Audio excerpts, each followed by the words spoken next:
మామూలుగా ఈ కాలంలో అది నీళ్ళు లేకుండా బాగా ఆడ గుడికాడ అసలు మెల్లే లేదు. ఆ మెల్లంతా గవర్నమెంట్ సొమ్ము అంతా ఆక్రమించుకొని కట్టుకున్నారు. నీళ్ళు వల్ల ఇగో ఈ జట్టుకు ఇరికిపోతాయి, ఆ పైనుంచి వస్తాయి ఎల్లగా. మట్టి కూడా ఇప్పుడు దీలా ఆడిన కోల్ చేసి పెట్టాం, ఏ కదిలేట మాటలేదు. ట్రాఫిక్ సమస్య చాలా ఇదిగా ఉంది. రోడ్డు దీన్ని ఎడల్పు చేయాలి. మోటార్ సైకిల్ వాళ్ళు వీళ్ళు యాక్సిడెంట్లు అవుతున్నాయి. మార్కెట్లన్నీ మాంసం మార్కెట్లు ఈ రోడ్డు మీద నుంచి తీసేయాలి.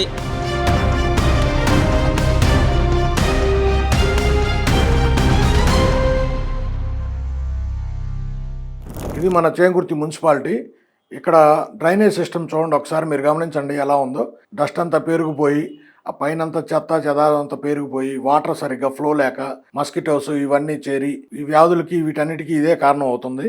ఇది కనీసం మన మున్సిపాలిటీ లాగా కూడా ట్రీట్ చేయట్లేదు. ఏదో పెద్ద పంచాయతీ కూడా ఈ రకంగా ఉండదు ఇవాళ రేపట్లో. అది కూడా నీట్గా చేసుకుంటున్నారు. ఈ మున్సిపాలిటీని మాత్రం క్లీనింగ్ చేసేవాళ్ళు, మున్సిపల్ సిబ్బంది గైడ్ చేసేవాళ్ళు ఎవరు లేరు, ఏది ఎక్కడ చేయాలి ఏంటి అనేది. ఇది ఒక యాంగిల్ అయితే, ఈ vegetable market and non veg market, ఈ ఫిష్ మటను ఈ షాపులు అయితే మరీ దారుణంగా కాలువల పక్కనే ఉంటాయి. అక్కడే చెత్త వేస్తూ ఉంటారు. అది కూడా చూడొచ్చు మీరు ఈ వీడియోలో. ఎమ్మెల్యే గారిని నేను రిక్వెస్ట్ చేస్తుంది ఏంటంటే, సింపుల్గా డిఎంఎఫ్ ఫండ్ ఉంది కదా, డిస్ట్రిక్ట్ మినరల్ ఫౌండేషన్ ఫండ్, ఆ ఫండ్ని యూజ్ చేసి మనకి ఇంతకుముందు అంటే ప్రకాశం జిల్లా పెద్దది, బల్లికురవ ఇవన్నీ కూడా యాడ్ అవుతాయి. ఇప్పుడు ప్రకాశం జిల్లా చాలా చిన్నది. ఇక్కడ ఉన్నది మేజర్గా మనకి ఒక సెగ్మెంట్లోనే గ్రానైట్ ఉంది. సో ఇక్కడ మన డిస్ట్రిక్ట్కి ఏదైతే మినరల్ ఫండ్ వస్తుందో, ఈ మినరల్ ఫండ్ని ఇక్కడ 80% వాడాలి. అవి వాడుతూ 1 ఎకర్లో ఒక వెజిటబుల్ మార్కెట్ పెట్టి అందులోనే అందరినీ అకామిడేట్ చేస్తే ఈ మండలంలో ఉన్న 30 గ్రామాల ఉంది, 30 గ్రామాల ప్రజలందరూ వచ్చి ఇక్కడే వెజిటేబుల్స్ అవి కొనుక్కొని వెళ్తారు. అండ్ సండే వస్తే మొత్తం మా నాన్ వెజ్ కోసం ఇక్కడికే వస్తారు.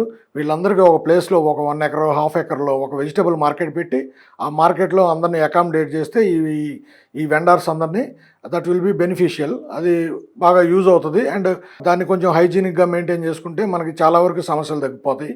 అలాంగ్ విత్ దట్ మీరు డ్రైనేజ్ సిస్టమ్ చూసారు ఇంతకుముందే, ఆ డ్రైనేజ్ సిస్టమ్ కూడా కొంచెం క్లియర్ చేయించి, ప్యాథోల్ ఒకటి ఉంది, ప్యాథోళ్ళు 2-3 చోట్ల ప్యాథోల్స్ కూడా ఉన్నాయి ఈ ఊళ్ళో చేంగుర్తిలో. అది కూడా క్లియర్ చేస్తే చేంగుర్తి కొంచెం సుందరీకరణకి నీట్గా ఉంటుంది.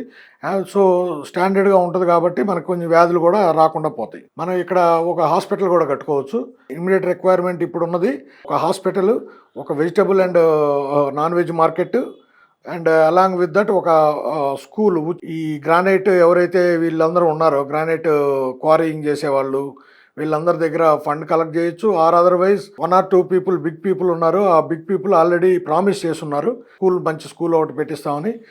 స్కూల్ కూడా ఒకటి ప్లాన్ చేసి లోయర్ సెక్షన్స్కి స్కూల్ని మంచిగా డెవలప్ చేయొచ్చు. ఈ 3 యాక్టివిటీస్ని ఎమ్మెల్యే గారు కొంచెం సీరియస్గా తీసుకొని వాటి మీద పర్సూ చేసి అవి 1 or 2 ఇయర్స్లో అయిపోయే విధంగా చేస్తారని రిక్వెస్ట్ చేస్తున్నాం. వర్షం వచ్చినప్పుడు ఏముంది, నీరు కొంచెం ఎక్కువగా ఉంటాయి. అసలు ఆ బజార్లు అవి మీరు నీళ్ళనే, కానీ ఆ బజార్ అంతా అసలు ఇరుగ్గా ఉంది. ఎక్కడో అక్కడ అంతా కలుపుకొని ఉన్నారు. ఏం చేస్తారు, దాన్ని ఎడగొట్టే. ఇప్పుడు అక్కడ పెడతలపూడి రోడ్డు అది కొట్టారు కదా, ఆ రకంగా మరి చేస్తారా? మరి ఎలా ఉండాలని మీరు కోరుకుంటున్నారు ఈ మొత్తం డ్రైనేజ్ వ్యవస్థ? మామూలుగా ఈ కాలంలో అది నీళ్ళు లేకుండా బాగా ఆడ గుడికాడ అసలు మెల్లే లేదు. ఆ మెల్లంతా గవర్నమెంట్ సొమ్ము అంతా ఆక్రమించుకొని కట్టుకున్నారు. మరి దాన్ని ఏమైనా చేయగలిగితే అది చేయొచ్చు. మాకు కరెంటు పొద్దున్నే 6 గంటలకు తీసేస్తాడు, 6 గంటలకు తీసేసి 8 గంటలకు ఇస్తాడు, 8 గంటల నుంచి 9 గంటలు 10 గంటలకు తీసేస్తాడు. మళ్ళీ సాయంత్రం ఈ కరెంట్ అసలు ఉంటాం నీటి, ఈ లోపల పిల్లలు నీళ్లు పోసుకోవడానికి అన్నం ఎడ తింటారు. బిల్లు ఏమో 3 నెలలు 6 నెలలకి గడుచుకుంటారు. నాకు 300 వస్తుంటాయి, మొన్న 400 కట్టా. ఏం చేస్తాం? వర్షం వస్తే పరిస్థితి ఎట్లా ఉంటుంది? కరెంట్ కావచ్చు, ఇక్కడ నీళ్లు మొత్తం రోడ్డు మీద వచ్చేస్తాయా? నీళ్ళు వల్ల ఇగో ఈ జట్టుకు ఇరికిపోతాయి, ఆ పైనుంచి వస్తాయి ఎల్లగా. మట్టి కూడా ఇప్పుడు దీలా ఆడిన కోల్ చేసి పెట్టాం, అలా అదిగో బొంక అడుగు చూడు కనపడు, ఏ కదిలేట మాటలేదు. ఈ పక్కకు వస్తాయి కుమ్మరపాలెం నుంచి ఈ దాకా ఇసుక వాగుకి వస్తాయి. ఆ ఇసుక వాగులు వచ్చినప్పుడు ఆ కుమ్మరపాలెంలో ఇవన్నీ ఆడ ఆగుతాయి. కింద పక్క ఆ పక్క ఒడ్డిపాలెం పోయే దావలో, దాని తర్వాత ఇటు వస్తే కొట్టుకోపోతాయి మొత్తం. అది వర్షాకాలం చాలా సమస్య ఉంటుంది అంటారు. ఆ వర్షాకాలం మొత్తం మరి చాలా సమస్యగానే ఉంటుంది. మార్కెట్ ఏంది, మన మార్కెట్ పరిస్థితి రోడ్ల మీద మొత్తం అంతా సంత సాగినట్టు సాగుతుంది కదా, మొత్తం రోడ్ల పైన కూరగాయలు, మటన్ మార్కెట్. అన్ని మటన్ మార్కెట్లు అన్ని రోడ్ల మీదనే, యాడ సపరేట్ మార్కెట్ ఏం లేదు. ఇప్పుడు చీమకుర్తి పరిస్థితి ఏంది, మొత్తం రోడ్లు చిన్నగా అయిపోయినాయి అని చెప్పి చాలా మంది సఫర్ అవుతున్నటువంటి విషయం మీరు ఎట్లా చూసారు దీన్ని? అది కరెక్టే, మీరు చెప్పింది కరెక్ట్. ట్రాఫిక్ సమస్య చాలా ఇదిగా ఉంది. రోడ్డు దీన్ని ఎడల్పు చేయాలి. ఎందుకంటే మోటార్ సైకిల్ వాళ్ళు వీళ్ళు యాక్సిడెంట్లు అవుతున్నాయి. ఈ మార్కెట్లన్నీ మాంసం మార్కెట్లు ఈ రోడ్డు మీద నుంచి తీసేసి ఎక్కడన్నా మార్కెట్ కట్టి వాళ్ళకి సపరేట్గా వాళ్ళకి చూపించాలి కదా. చూపిస్తే బాగానే ఉంటుంది. అది అన్ని రోడ్డు మీద ఉంటే చాలా సమస్యలు వస్తున్నాయి. ఇలాంటి సమస్యలు ఉంటున్నాయి. అదే యాక్సిడెంట్లు కావటం, బళ్ళు ఆటోలు అన్నీ డిపో బస్ స్టాండ్లో నిలబడతాయి. బస్సులు పోవటానికి కూడా ఇబ్బంది, జనాలు పోవటానికి, మోటార్ సైకిల్ పెట్టుకోవటానికి స్థలమే లేదు. ఇప్పుడు ప్రస్తుతం కనిపిస్తుంది కదా, సండేనే ఇట్లా ఉంటుందా ప్రతిరోజు ఇట్లా? ప్రతిరోజు, ఒక రోజు అని కాదు, ప్రతిరోజు ఉంటుంది. మార్కెట్లు కూడా ప్రతిరోజు తీస్తారు. వర్షం వస్తే ఎట్లా ఉంటుంది పరిస్థితి? వర్షం వస్తే మోకాల లోతుల లోపల ఇసుకవాగు సెంటర్ ఒకటి, నవాపేట సెంటర్ ఒకటి, మోకాల లోతు నీళ్లు వస్తాయి. డ్రైనేజీలు పూర్తి అధ్వాన్నం. సమస్యలు మరి ప్రజాప్రతినిధుల దృష్టికి ఏమన్నా తీసుకుపోయారా లేదా? పోయాం, వార్డు నెంబర్లకి వాళ్ళకి తీసుకొని పోయాం, ఎవరు పట్టించుకోరు. అదేంటంటే డబ్బులు లేవంటారు, ఎవరి దారి వాడిది. గతంకి ఇప్పటికేమన్నా తేడా కనిపిస్తుందా? తేడా ఏమీ లేదు. మున్సిపాలిటీ చేయటమే తేడా, పంచాయతీ ఉండటమే ఉత్తమమైన పని.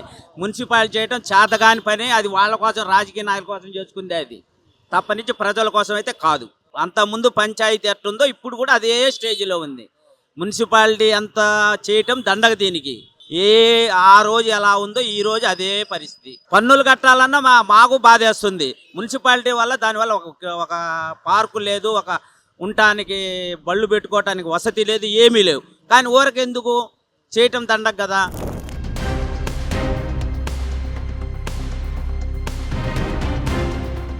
మామూలుగా ఈ కాలువలో అది నీళ్లు లేకుండా బాగా మేడ గుడికాడ అసలు మెల్లే లేదు. ఆ మెల్లంతా గవర్నమెంట్ సొమ్ము అంతా ఆక్రమించుకొని కట్టుకున్నారు.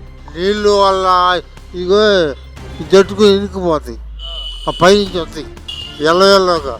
మట్టి కూడా ఇప్పుడు దీలా ఆడిన కోల్ చేసి పెట్టాం, ఏ కదిలేడం మాటలేదు. ట్రాఫిక్ సమస్య చాలా ఇదిగా ఉంది. రోడ్డు దీన్ని ఎడల్పు చేయాలి. మోటార్ సైకిల్ వాళ్ళు వీళ్ళు యాక్సిడెంట్లు అవుతున్నాయి. మార్కెట్లన్నీ మాంసం మార్కెట్లు ఈ రోడ్డు మీద నుంచి తీసేయాలి.